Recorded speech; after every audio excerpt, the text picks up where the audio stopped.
Now, move along to Boris Johnson. He's set out his plans to raise taxes on workers, employers and investors to fix a health and social care funding crisis. Does this amount to a big, fat, broken election promise, Darren? Absolutely right. I mean, when I voted for Boris Johnson in 2019, I voted to level up. And in my opinion, Rita, this is very much levelling down. Look, I think fundamentally the NHS is a broken, bottomless pit, right? You can pour as many billions into that monolithic beast all you like and be guaranteed that by lunchtime it's going to need another 10 billion quid.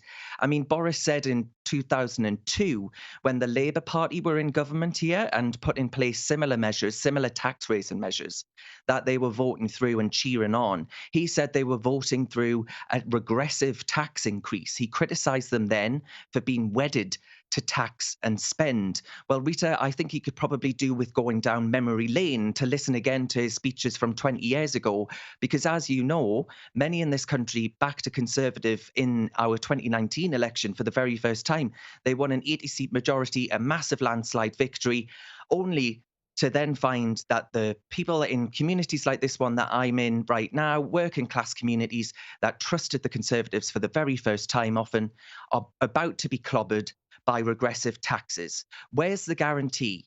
Where is the guarantee? That's what I want to know. That this cash will be used to care. No, it's not. And where's the guarantee that it's going to be used? It's not just taxes.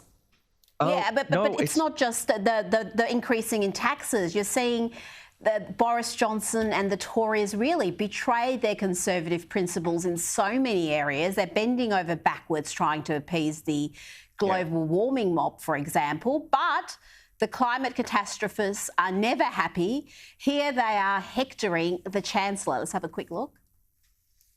Do you think that $5 billion is how much we should be investing in the future?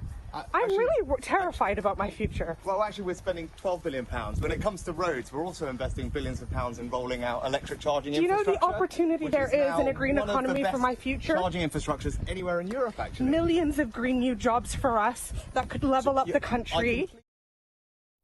The climate change lobby is never going to be satisfied, is it, Darren? But it seems Boris Johnson is willing to inflict higher energy prices on Britons to try to appease them.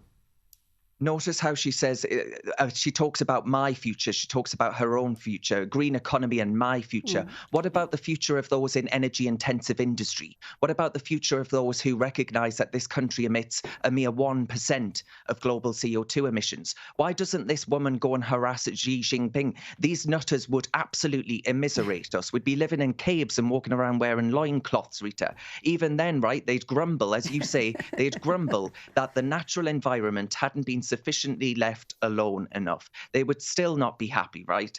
And I wonder what happened to voting for a sort of true blue Conservatives, because I feel a bit like my Australian friends must have felt like this when Malcolm Turnbull got in, right? Boris has turned out to be a sort of glorified social democrat. And you sort of think, well, vote blue, get red anyway is hardly a vote winner, is it, Rita? No, that's and you said it perfectly earlier. The people in working class areas who trusted the Tories for the first time in a generation are now being betrayed, and I think that they're going to pay for that.